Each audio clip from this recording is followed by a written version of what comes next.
তার ফায়দা দুনিয়াতেও পাবেন, আখিরাতেও পাবেন, এটা আমি গ্যারেন্টি দিতে পারি। কারণ রাসূল আর খানদানে রাসূল এরাই হচ্ছে সবকিছুর মূল জড়।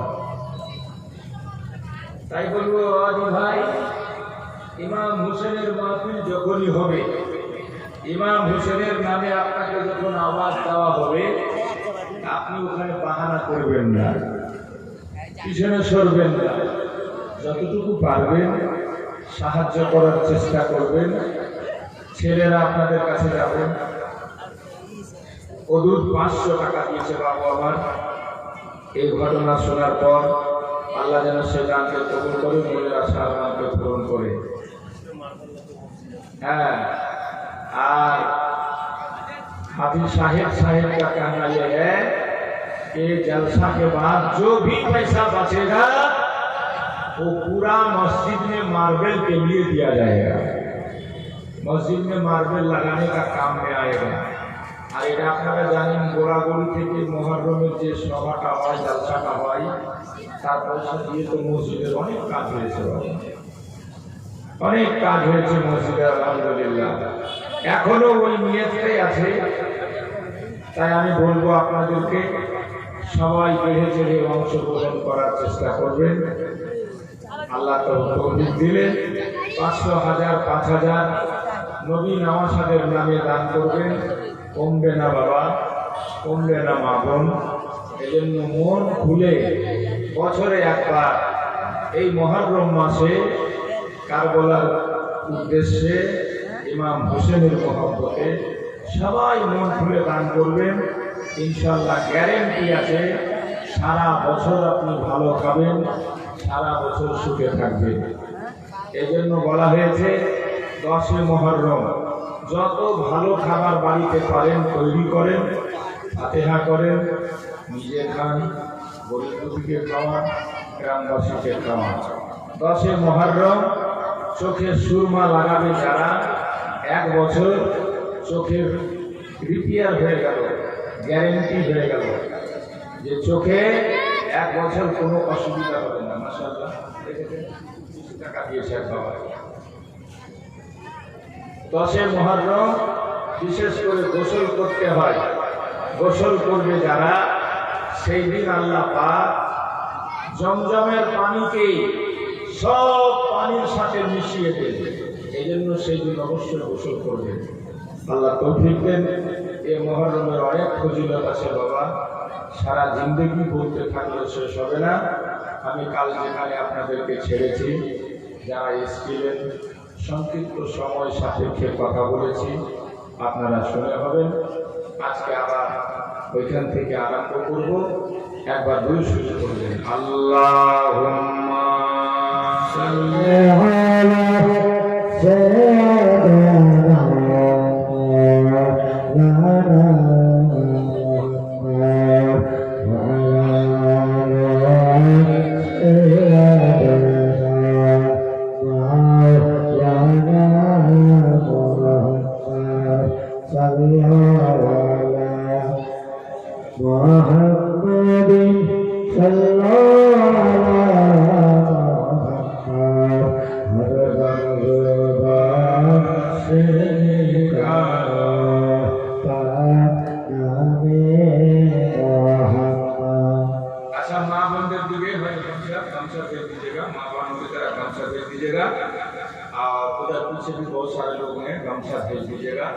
बाकी जो लोग ये खाएंगे, যারা দিবেন খুশি মনে। এই ঘটনা শুনে যদি আপনাদের বিশ্বাস হয় যে না ইমাম হোসেনের নামে দিলে ক্ষতি নেই, লাভ আছে, অবশ্যই দিবেন, শরীক হবেন। আমি নাম বলি নাই বলি, আল্লাহ দেখছে, রাসূল দেখছে। ইমাম হোসেনের দরবারে কবুল হয়ে গেলে আমাদের বেড়া পাতা। কালকে বলেছিলাম নওয়াসায় রাসূল জান্নাতের ফুল। ইমাম হোসেন রাদিয়াল্লাহু তাআলা আনহু ইয়াজিদিদের চক্রান্তে সোনার মদিনা ছেড়ে সপরিবারে চলে গেছেন মক্কা।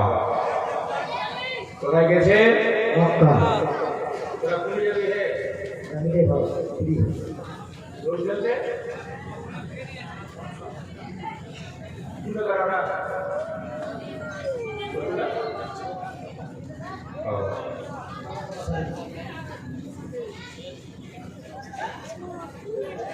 চলে গেছে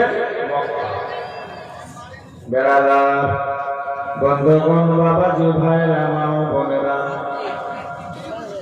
ইমাম হোসেনের চাহনেওয়ালা মাননেওয়ালা যেমন মদিনাতে ছিল তেমনি মক্কাতেও ছিল।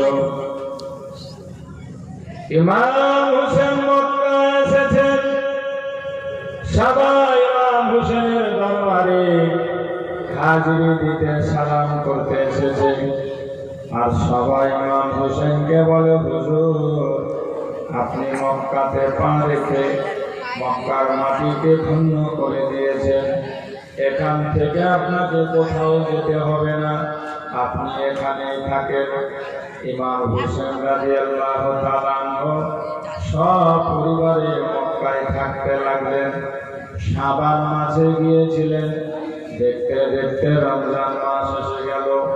রমজান মাস আসতে নাই বাবাজি, চতুর্দিকে খবর ছড়িয়ে গেল ইমাম হোসেন ইয়াজিদের বাইত গ্রহণ করেনি, মক্কায় বর্তমানে অবস্থান করেছে, মদিনা ছেড়ে দিয়েছে, মক্কায় চলে এসছে।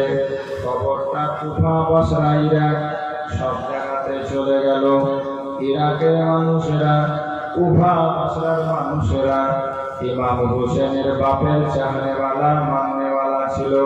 তারা চিঠি লিখতে আরম্ভ করলো ইমাম হোসেনকে, ওগো আকা হোসেন, আমিরে মুআবিয়ার ইন্তেকালের পর তার দুষ্ট পাপিষ্ট জাহান্নামী ছেলে খেলাফতের পদে বসেছে, আমরা তাকে খলিফা বলে মানি না।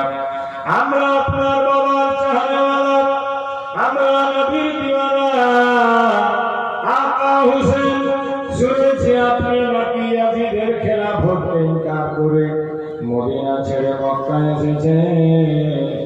আমাদের মাঝে চলে আসেন, কুফাতে চলে আসেন, আমরা আপনার হাতে হাতে বায়াত গ্রহণ করব। কারণ আপনি যেমন ইয়াজিদকে মানেন না, আমরাও তাকে খলিফা মানি না। ইয়াজিদ ফাসিক, ফাজিল, বেনামাজি, সারাদিন ওর রাজত্ব আমরা, ওর খেলাফত আমরা কবুল করি না, আমরা মানি না। এজন্য আপনি চলে আসেন কুফায়, আমরা আপনার বাবার দিওয়ানা, আপনার হাতে হাত দিয়ে বায়াত গ্রহণ করব। এইভাবে ইমাম হোসেনের কাছে চিঠি আসতে লাগলো।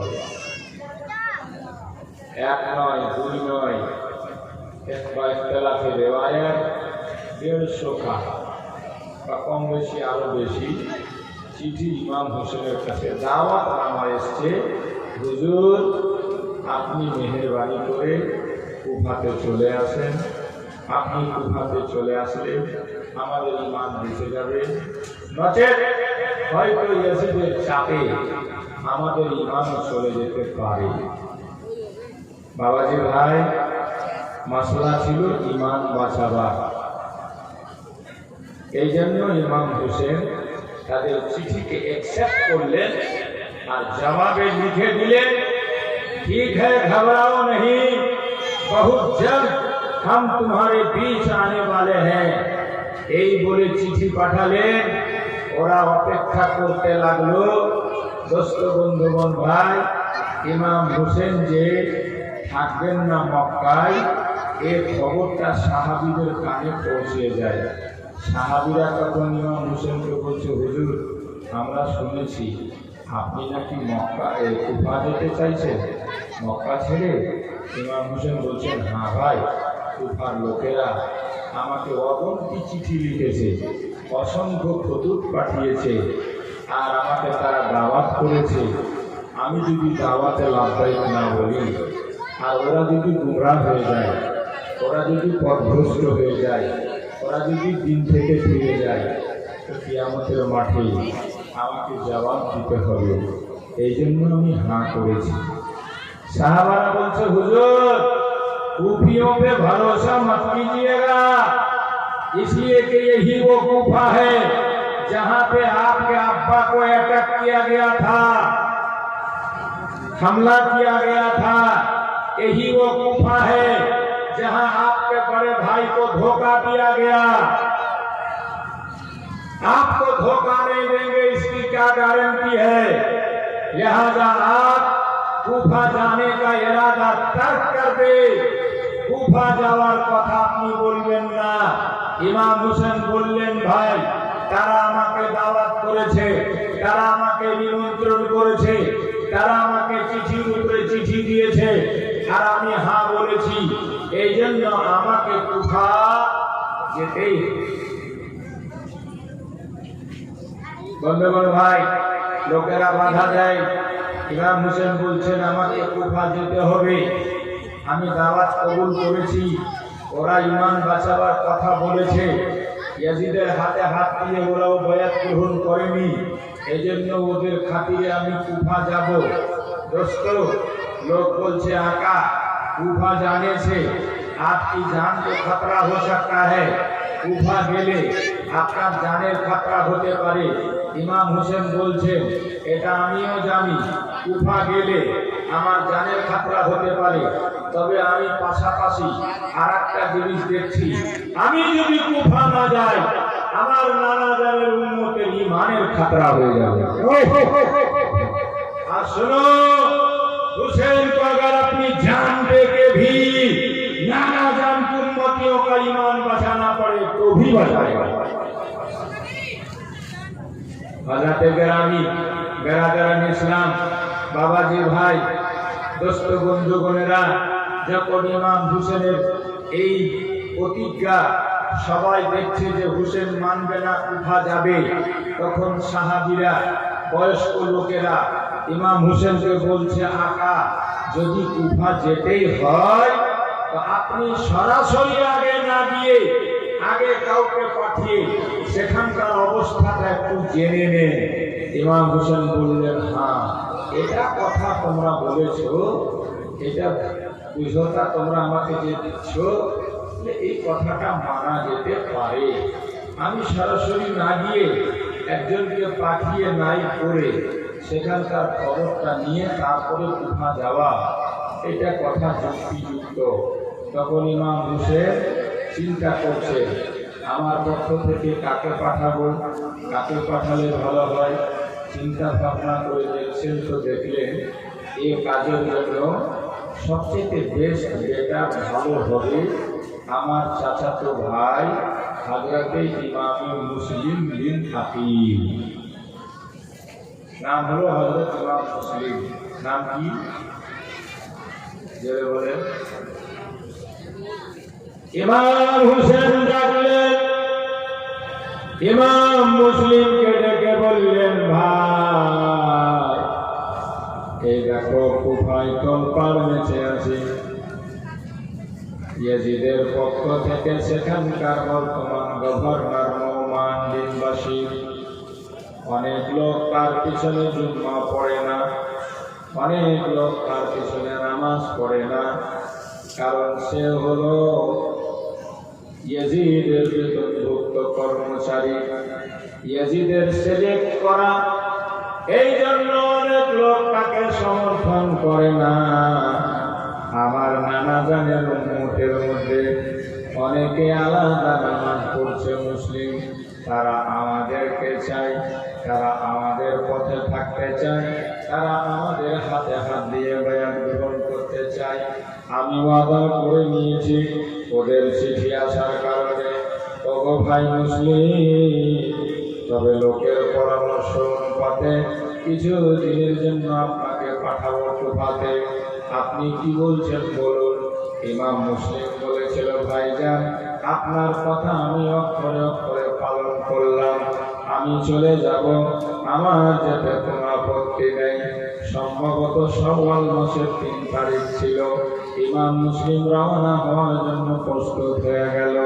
ঘোড়া নিয়ে ফজরের নামাজের পর ঘোড়ার পিঠে চাপতে যাবে। ফাটাক কিনারা 8-10 বছরের ছেলে মোহাম্মদ আর ইব্রাহিম দুই বাচ্চা রাত্রিবেলা জেনে গিয়েছিল আব্বা মক্কা ছেড়ে কুফা যাবে। বেড়ালার বন্ধুগণ, যেই বাচ্চাদের ব্যাপারে বলা হয় অনেক দিন আগে তাদের মা দুনিয়া ছেড়ে বিদায় দিয়েছে। বাচ্চা দুটোর মা ছিল না, বাচ্চা দুটো মা হারা সন্তান আব্বার কাছে পেত তারা সান্ত্বনা। আব্বার আঙুল ধরে চলত, আব্বাকে সাথে করে নিয়ে খেত, আব্বার সাথে তারা ঘুমাতো। সে আব্বা কুফা যাবে দুই ভাই জানতে পেরেছে।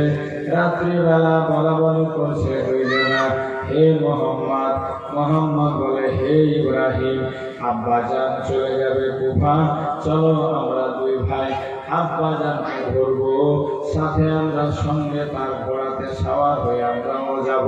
ফজরের নামাজ পড়ে ইমাম হোসেনের অর্ডার মোতাবেক ইমাম মুসলিম যেমনি ঘোড়া হাঁকাতে যাবে, দুই বাচ্চা এসে আব্বা জানের ঘোড়ার লাগাম ধরে দাঁড়িয়ে গেল। আব্বা, আমরা রাতে শুনেছি আব্বা তুমি কুফা যাবা। হ্যাঁ বেটা, তোমার চাচার নির্দেশ, আমাকে কুফা যেতে হবে। আবার তুমি যাবা, আমাদেরকে নিয়ে যাবা না? ইমাম মুসলিম বলছে, বেটা সবাই তো থাকলো, তোমার আরো ভাই বোনেরা থাকলো, তোমার বোন থাকলো, তোমার চাচা থাকলো, আমি এখন একাই যাচ্ছি রে বেটা।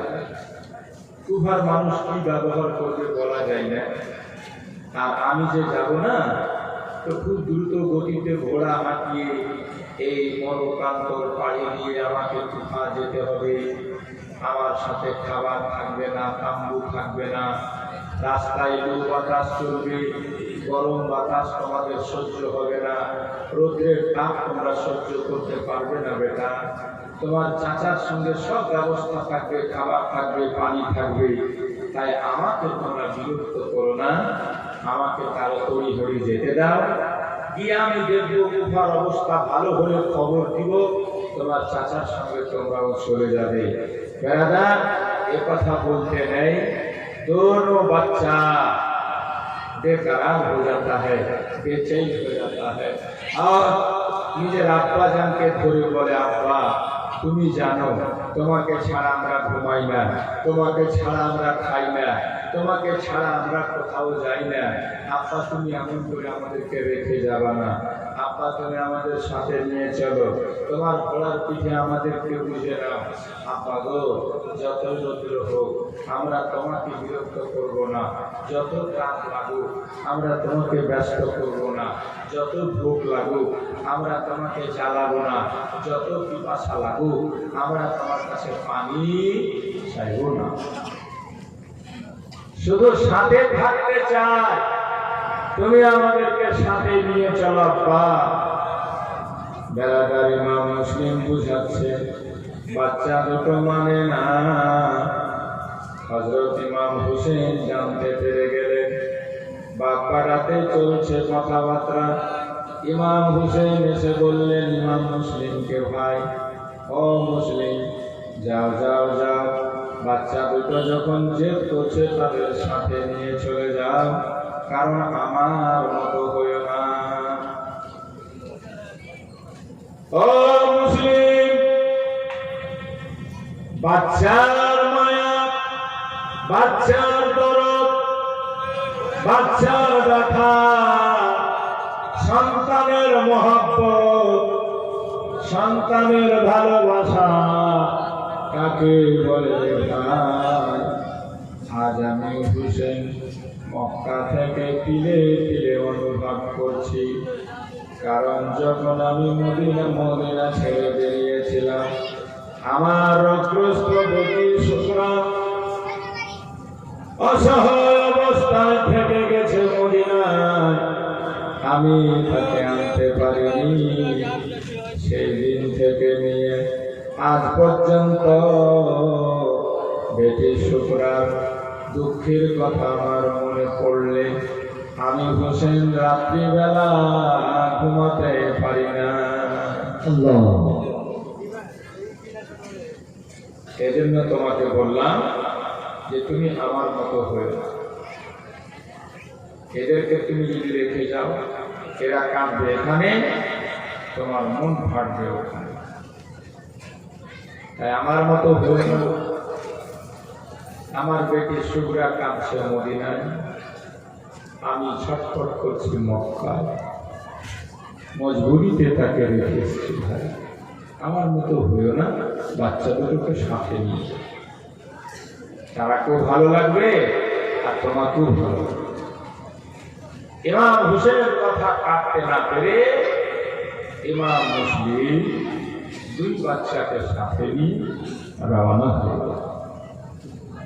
ঘোড়াতে চেপে ঘোড়া ছেড়েছেন, কাটাম কাটাম কাটাম কাটাম কাটাম কাটাম করে ঘোড়া স্পিড বেড়ে ছুটে যাচ্ছে কুফার মুখে। আর ওদিকে কুফার লোকেরা যখন থেকে ইমাম হোসেনকে চিঠি দিয়েছে, তখন থেকে শুধু রাস্তা চেয়ে আছে যেই দিন আকা হোসেন আসবে। কারণ ওরা জানে নবীর নওয়াসা যখন ওয়াদা করেছে তো অবশ্যই ওয়াদা পূর্ণ করবে। ये वादा खिलाफ नहीं। और मोमिনের शानी হচ্ছে আল্লাহ নবীর फरमान, अल मोमिन इज़ा वादा वफा। मोमिन वो है जो वादा करके पूरा करे। আর নবীকে জিজ্ঞেস করা হয়েছে মুসলিম শরীফের হাদিস, বুখারী শরীফের হাদিস, মানিল মুসলিম ইয়া রাসূলুল্লাহ, মুসলমান কার নাম নবী? মুসলমান কাকে বলে? আমরা তো মনে করছি গরু খাচ্ছি তা আমরা তো মুসলমান। হ্যাঁ, নবী বলছেন আল মুসলিমু মান সালিমাল মুসলিমুনা মিন লিসানিহি ওয়া ইয়াদিহি। মুসলমান তাকেই বলা যায় যার জুবান দ্বারা, যার হাত দ্বারা অন্য কোন মুসলমান কষ্ট না পায়, সে হলো মুসলমান। এবার ভেবে দেখেন আমরা কোন মুসলমান? জুবান দ্বারা দিনের বেলা 50টা গাইল না দিলে দিন যায় না। আর যদি আল্লাহ একটু টাকা পয়সা পাওয়ার বানিয়ে দেয়, তাহলে তো খুন পর্যন্ত করে দেয়, মার্ডার পর্যন্ত করে দেয়। মানুষকে মার্ডার করতে পর্যন্ত দ্বিধাবোধ করে না। এই আমরা মুসলমান। मोया की जवाब दिवा।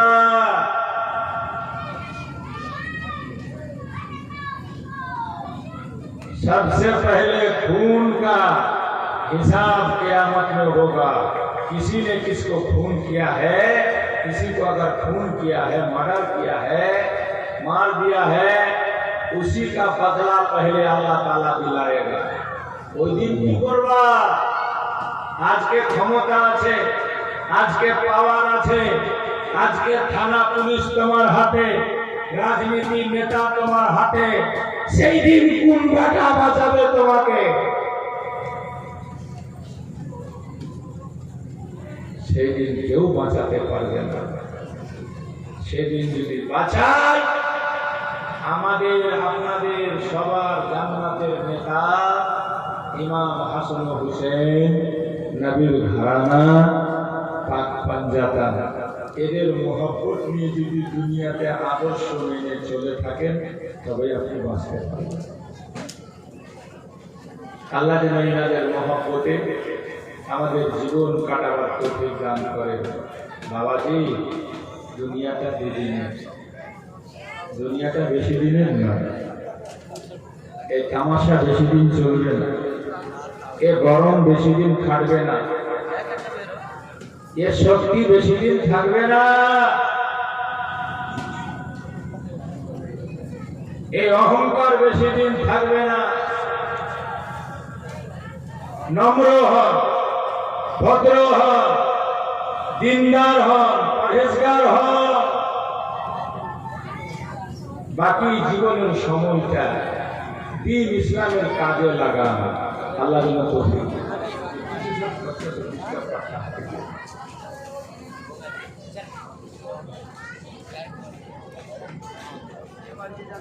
কত লোক এলো আর চলে গেল, আমি আপনিও এখন চলে গেল। কবি লিখেছে আমার মরণ